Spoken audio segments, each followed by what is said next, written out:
महत्त्वाची बातमी, राज्यातील शेतकऱ्यांच्या खात्यात उद्या 4,000 रुपये जमा होणार आहेत। पीएम किसान सन्मान आणि नमो शेतकरी महासन्मान निधीचे हे पैसे जमा होतील।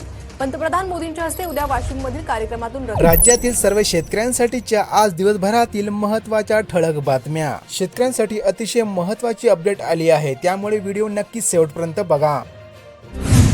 सीसीआय वाढवणार कापूस खरेदीची मर्यादा, शेतकऱ्यांना दिलासा। वाढीव उत्पादकता जाहीर, कृषी विभागाने जाहीर केलेल्या वाढीव मर्यादेनुसार कापसाची खरेदी मर्यादा वाढविण्यात येणार आहे। त्यामुळे राज्यातील कापूस उत्पादक शेतकऱ्यांना दिलासा मिळू शकतो। अतिवृष्टीच्या आपत्ती निधी प्रस्तावावरून सावळा गोंधळ, प्रस्ताव आला नसल्याचे केंद्राचे म्हणणे। 2 प्रस्ताव दिल्याचा राज्याचा दावा, केंद्राला नुकसान भरपाईचा प्रस्ताव यापूर्वीच पाठवला। मुख्यमंत्री देवेंद्र फडणवीस यांनी तारखेसह दिली माहिती। राज्यात डिजिटल सातबाराला मिळाली अखेर मान्यता, तलाट्यांच्या सहीची गरज संपली। महसूल मंत्री चंद्रशेखर बावनकुळे यांचा ऐतिहासिक निर्णय, 15 रुपयामध्ये मिळणार अधिकृत सातबारा। जनता निर्णयाचे स्वागत करील, बावनकुळे यांचे मत। रुपया गेला प्रथमच 90 पार, 90 रुपये 21 पैसे प्रति डॉलरच्या विक्रमी नीचांकी पातळीवर पोहोचला। परदेशी भांडवलाचा सततचा प्रवाह आणि कच्च्या तेलाच्या वाढत्या किमतीमुळे बुधवारी रुपया डॉलरच्या तुलनेमध्ये 90ने खाली आला। अतिवृष्टी बाधितांना 6,127 कोटींचे वितरण, सुमारे 4 लाख शेतकरी अद्याप वंचित। छत्रपती संभाजीनगर जिल्ह्यातील मराठवाड्यामध्ये जून ते सप्टेंबर दरम्यान झालेल्या अतिवृष्टी व पुरामुळे झालेल्या नुकसानीमुळे शेतकऱ्यांच्या खात्यात आर्थिक मदत जमा करण्यात येत आहे। हरभऱ्याला शेतकऱ्यांची मिळतोय सर्वाधिक पसंती, गव्हाचे क्षेत्रही वाढलेत। राज्यात रब्बी पेरणीला आला वेग, अनेक जिल्ह्यातील रब्बी हंगामाच्या लागव पेरणीला आता वेग आला आहे। गोंड खनिजावर माफियांचा डल्ला, जप्त वाहने पळविली, गुन्हा दाखल झाला तरी पुढे कारवाई नाही। अनधिकृत वाळू उपसा करून अनेक वाळू माफियांनी वाळू चोरी करत आहे। थंड वाऱ्यामुळे दिवसभर हुडहुडी, अनेक जिल्ह्यात मागील 2 ते 3 दिवसापासून थंडीचा कडाका वाढत आहे। उत्तरेकडून थंड वाऱ्याचा प्रवाह वाढल्या कारणाने राज्यामध्ये थंडीचा पारा वाढला। यावर्षी द्राक्ष बागांचे कामे कमी, शेतमजूर चिंताग्रस्त। पेठ सुरगाण्यातील मजुरांच्या रोजगारावर संकट, यावर्षी सतत पडणाऱ्या पावसामुळे द्राक्ष बागेचे उत्पन्न कमी झाल्यामुळे द्राक्ष मजुरांच्या रोजगारातही कमी झाली आहे। वृक्षतोड विरोधी आंदोलनास अजित पवारांचा पाठिंबा, अभिनेते सयाजी शिंदे यांच्या भूमिकेचे समर्थन। सिंहस्थ कुंभमेळ्यासाठी तपोवनामध्ये वृक्षतोडी करण्यात येणार आहे, मात्र या वृक्षतोडीला सर्वीकडून विरोध दर्शविला जात आहे। मराठवाडा विदर्भ यापुढे होणार अतिवृष्टीचे हॉटस्पॉट, कोकणपट्ट्यात समुद्राच्या पातळीमध्ये झाली वाढ, अरबी समुद्रात देखील चक्रीवादळाने होणार अधिक तीव्र। अर्ली द्राक्षांना रशिया, युरोप, दुबईतून मागणी। नाशिक जिल्ह्यातील चांदवड तालुक्यातील अर्ली द्राक्षाला 155 ते 160 रुपये प्रति किलो दराने विक्री होत आहे। संसार साथी ॲप अनिवार्यतेचा निर्णय मागे, संसार साथी ॲपची फ्री इन्स्टॉल करण्याबाबत मोबाईल कंपन्यांना दिलेले आदेश सरकारने आता मागे घेतलेले आहे। हमीभावाने मका खरेदी केंद्र सुरू, राज्यात केवळ 55 खरेदी केंद्र, नोंदणीची मुदत 15 डिसेंबर। राज्यामध्ये मक्याचा दर हमीभावाच्या तुलनेमध्ये 35 ते 40% घसरल्यामुळे शेतकरी हवालदिल झाले आहे। रब्बी पीक कर्ज वितरण संत गतीने, कर्ज उसली थांबल्याचा परिणाम, आतापर्यंत केवळ 18% वाटप। राज्यात रब्बी हंगामासाठी आतापर्यंत केवळ 2 लाख शेतकऱ्यांना 4,25,000 कोटी रुपयांचे कर्ज देण्यात आले। कोट्यापेक्षा जास्त साखर विक्री केल्यास दंडात्मक कारवाई होणार, केंद्र सरकारचा संयम दर 150% करणार कपात।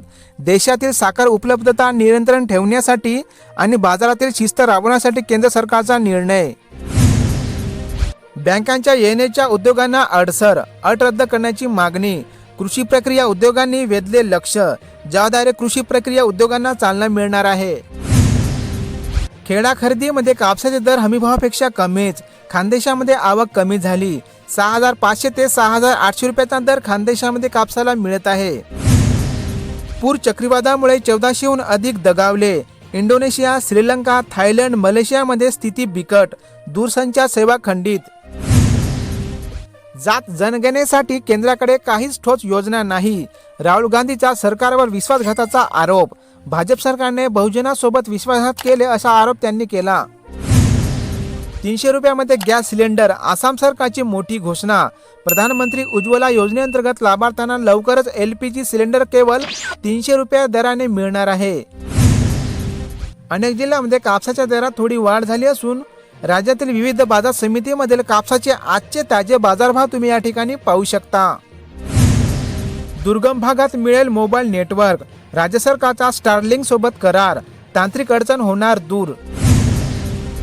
रशिया भारतीय उत्पादकांचा चाहता, बासमतीपासून ते चहा आणि मसाल्यापर्यंत करतोय मोठी खरेदी. भारत रशियाकडून मोठ्या प्रमाणावर कच्चा तेल खरेदी करत आहे. गाळप हंगाम सुरू, मात्र दरातही चुस्पी. ऊस उत्पादक शेतकरी आर्थिक संकटात, दराची कोंडी फोडण्याची होते मागणी. आंदोलन करूनही सरकारकडून दखल नाही. शेतमालाची किमान आधारभूत किमतीप्रमाणे खरेदी करा, राष्ट्रीय किसान मोर्चाचे घाटांची बाजार समितीमध्ये दिले निवेदन. शेतकऱ्यांच्या शेतमालाची योग्य हमीभावाने खरेदी व्हावी यासाठी होत आहे शेतकऱ्यांची मागणी. मुलींच्या भविष्य व शिक्षणासाठी सुकन्या समृद्धी योजना सुरू झाली असून त्याद्वारे लाभार्थी महिलांना आर्थिक मदत देण्यात येत आहे. अनेक बाजारपेठेमध्ये मक्याच्या आवकेत थोडी वाढ झाली आहे. विविध बाजार समितीमधील आजचे मक्याचे ताजे बाजारभाव तुम्ही या ठिकाणी पाहू शकता. देवाभाऊ कोंबड्या खाणार नाहीत, ती ज्वारी माणसांनी कशी खायची. सरकारमॅनने स्वस्त धान्य दुकानातून गरिबांच्या माती किडकी ज्वारी व तांदूळाचे वाटप करण्यात आल्यामुळे लाभार्थी भडकले. गरीब शेतकऱ्यांसाठी लवकरच होणार कर्जमाफीचा निर्णय, बावनकुळे यांची माहिती. राज्यातील गरीब शेतकऱ्यांना लवकरच कर्जमाफी होणार असल्याची माहिती त्यांनी दिली. अनेक बाजारपेठेमध्ये कांदा पिकाच्या आवकेत थोडी वाढ झाली आहे. विविध बाजार समितीमधील आजचा कांद्याचा ताजा बाजारभाव तुम्ही या ठिकाणी पाहू शकता. राज्यातील 35 गावे होणार स्मार्ट. राज्यात स्मार्ट आणि इंटेलिजन्स विलेज प्रकल्प राबविण्यात येणार असून त्याद्वारे राज्यातील काही गावे स्मार्ट होणार आहे. कामगारांनी योजनांचा लाभ घ्यावा, अपर जिल्हाधिकारी संभाजी अडकोले यांचे संबंधितांना सूचना. ई-श्रम पोर्टलवर कामगारांनी नोंदणी करणे आवश्यक आहे. कडधान्य आत्मनिर्भरता राज्यातही राबवणार, सरकारचा निर्णय.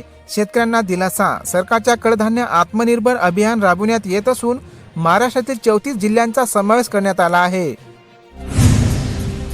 शेतकरी न्यायासाठी सरकारने हस्तक्षेप करावा, किसान सभेचे केले आवाहन. शेतकरी प्रश्नावर बीड, परभणीसह राज्यातील विविध जिल्ह्यातील शेतकऱ्यांना शेती पिकांचे हमीभावाने खरेदी करावी अशी मागणी करण्यात येत आहे. लाडकी बहीण योजना सुरूच राहणार, विरोधकांनी केली टीका. मुख्यमंत्री फडणवीस यांची परतूरच्या सभेमध्ये ग्वाही. लाडकी बहीण योजना कधीच बंद होणार नाही अशी माहिती त्यांनी दिली. शेतकऱ्यांसाठी आनंदाची बातमी, राज्य सरकारचा निर्णय. शेतकऱ्यांना कर्जवसुलीसाठी 1 वर्ष स्थगिती. शेतकऱ्यांना आर्थिक भार कमी होण्यास होणार मदत. लाडक्या बहिणींना नोव्हेंबरचा हप्ता या दिवशी मिळणार, आनंदाची बातमी आली आहे. सर्व पात्र महिलांना नोव्हेंबरचा हप्ता आता येत्या 2 ते 3 दिवसांमध्ये जमा करण्यात येणार आहे अशी माहिती समोर आली आहे. नमो शेतकरी सन्मानचा 8वा हप्ता कधी जमा होणार याकडे सर्वांचे लक्ष लागले असून मिळालेल्या सूत्रांच्या माहितीनुसार नमो शेतकरी योजनेचा 8व्या हप्त्याचे 2000 रुपये याच डिसेंबर महिन्यामध्ये शेतकऱ्यांच्या खात्यात जमा होणार आहे. शेतकऱ्यांना लवकरच मिळणार कर्जमाफी. सोसायट्याकडून कर्जदारांची माहिती संकलनाची प्रक्रिया सुरू झाली असून राज्यातील गरीब शेतकऱ्यांना लवकरच कर्जमाफी देण्यात येणार आहे. 54 कोटींचे चुकारे, 6000 शेतकऱ्यांना दिलासा. 4 महिन्यानंतर आला निधी. रब्बीतील 124 कोटी रुपयांचे थकले होते चुकारे. अपडेट आहे गोंदिया जिल्ह्याची.